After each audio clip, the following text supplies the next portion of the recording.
Hi, everybody. Welcome to Reader's Intrigue, where authors are going to read the first chapter of their book so that we can be intrigued and maybe find a new book to read. Get comfy, get cozy. Let's listen.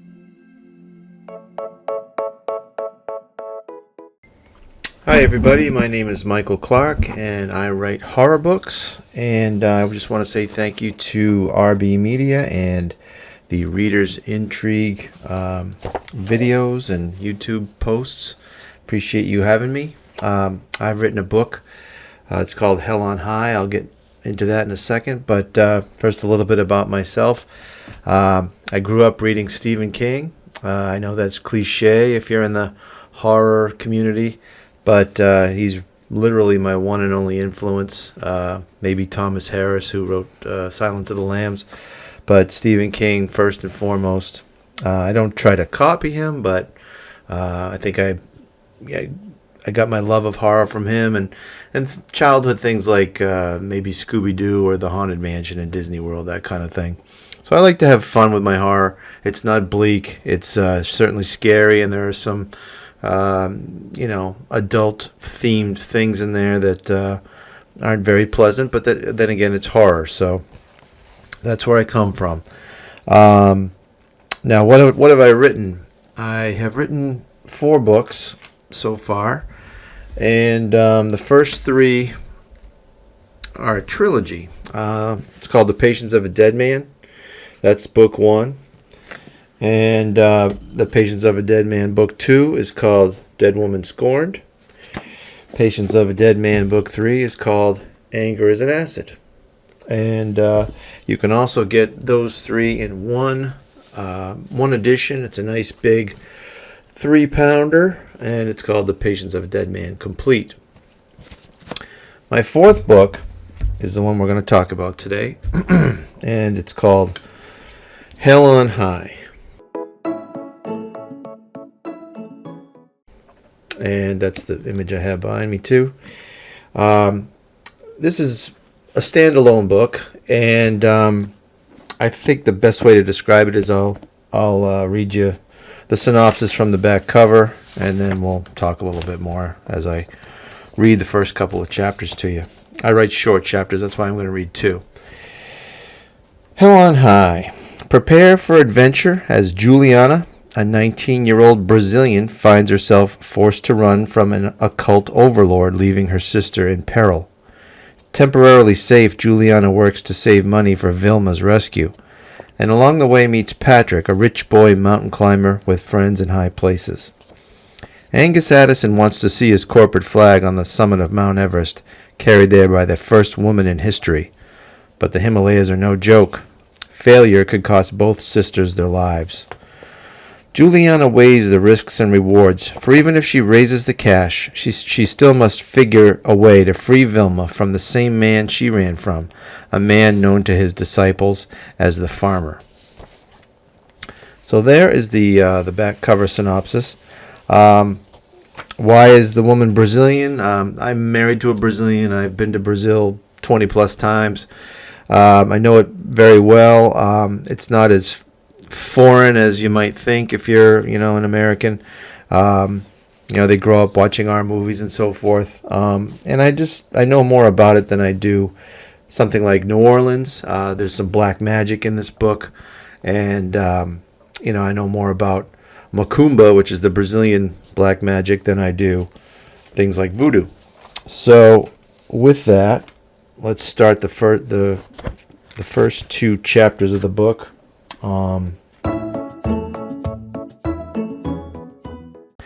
Chapter 1, Boa Vista, Brazil, 1970.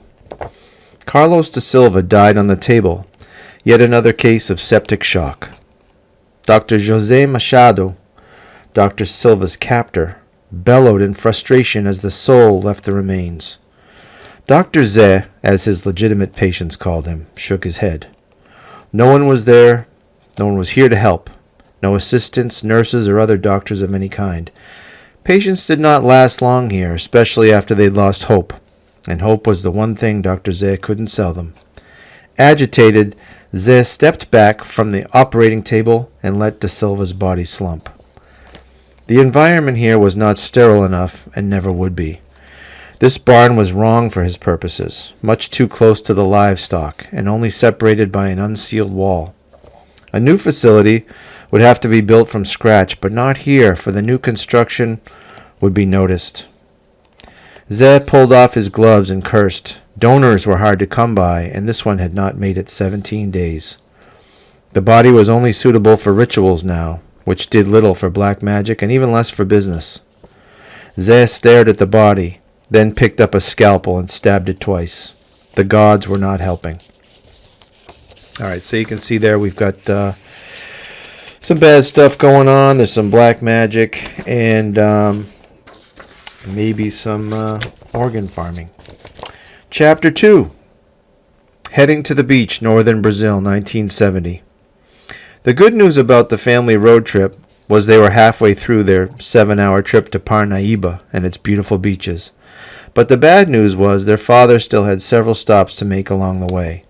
Naturally, the two girls wanted to see the ocean. It had been more than a year since the last trip, and they were beginning to get antsy. Still, Juliana knew that upsetting him would ruin the day. Their father, Dr. Zeh, could at best be unpredictable, especially when he was in a good mood. Juliana, 19, and Vilma, 10, sat on their hands, each trying to be the first to spot an orange car. 20 minutes later, Juliana sighed as they stopped again at another warehouse, while they, along with their stepmother, Aparecida, waited in the car as their father conducted business. At some stops, he would be in there for as long as 45 minutes, and the heat would be unbearable. Why they could not go inside, she didn't dare ask, but every time Vilma complained, Aparecida spun her girthy neck and shushed the little girl. 30 minutes later, Dr. Zeh's gaunt frame returned with 3 cups of water. "How much longer, Pi? It's hot. Vilma's getting tired. Can we come inside out of the sun?" asked Juliana. "No, men are working in there, and you would be in their way. I'm finished. Drink and we can go." Juliana, meanwhile, wondered what their father, a doctor, might need to do at a warehouse 6 hours from his office. Whenever everyone finished their drinks, Zeh resumed the drive. Juliana ran in the sand, zigging and zagging around Vilma, who was trying to jump on her big sister's shadow. "Got you," exclaimed Vilma, but Juliana dodged at the last second. "No, that was only 1 foot. Try again." Vilma giggled and doubled her efforts. They had gotten too far ahead of Zeh and Aparecida, who were lost in the crowd somewhere behind them. Juliana turned to look, and as she did, Vilma landed hard, digging both heels into Juliana's shadow. "Got you that time," the little girl proclaimed. "That one doesn't count. I was looking for Papai." "Time out. We have to go back." "No fair," said Vilma. "That should count. You said time out after I scored." "Okay, whatever. Come on, let's go get Papai." As young as she was, Juliana was like a mother to Vilma. Their birth mother, Beatrice, had left the family unexpectedly and unannounced 6 years previous. Juliana found her father 200 yards down the beach staring at the ocean. Aparecida, in her hideous one-piece, looked on helplessly, concern written all over her face. It was not the first time one of his episodes had ruined what should have been a fun family day. Dazed, Zeh continued to stare at the sea, refusing to acknowledge their presence. Another trance, thought Juliana. Papai, wake up," Juliana whispered. She had learned, as had they all, that shouting didn't help. "Vilma, I need to help Papai. Find me some pretty shells." Dr. Zeh blinked twice, and Juliana spoke in a soothing tone. "Papai, are you all right? What did you see?"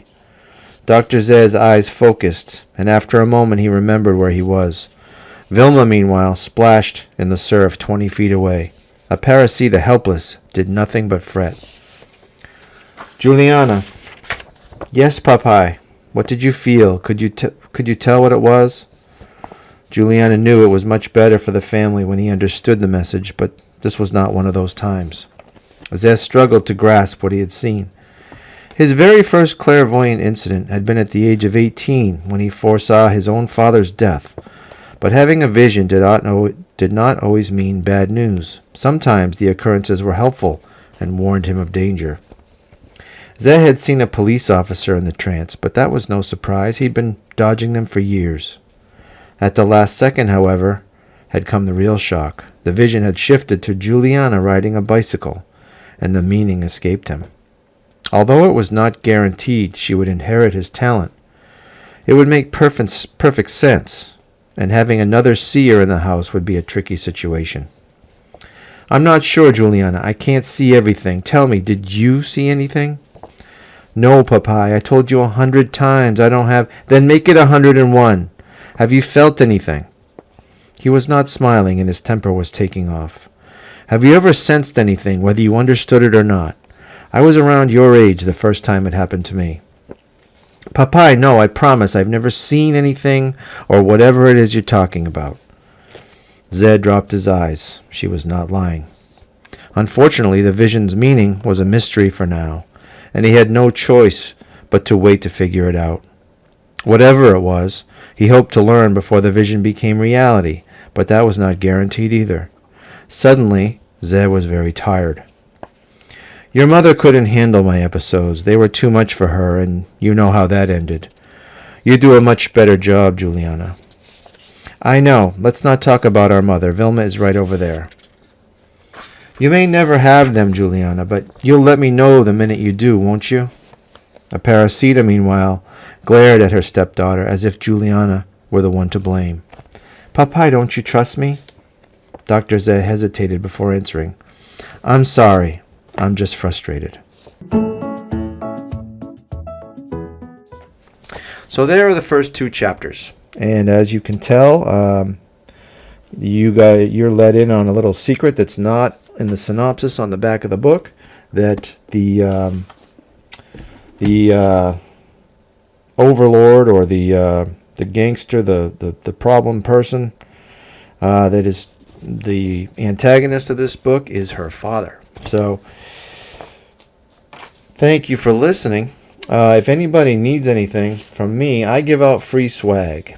And what that means is if you buy one of my books, I'll send you a sticker to stick in the inside cover, and also signed bookmarks. I've got a couple of prints too, one from Hell on High and one from Patience of a Dead Man. I don't know if you're a collectible, if you like my stuff, if you like free stuff. This is all free. I can be found a couple of places. I'll start with the place with all my links, and that is sleek.bio. That's the hard part to remember. / Michael Clark Books. If that's too hard to remember, or you forget it later and you haven't written it down, just go to michaelclarkbooks.com and you can contact me.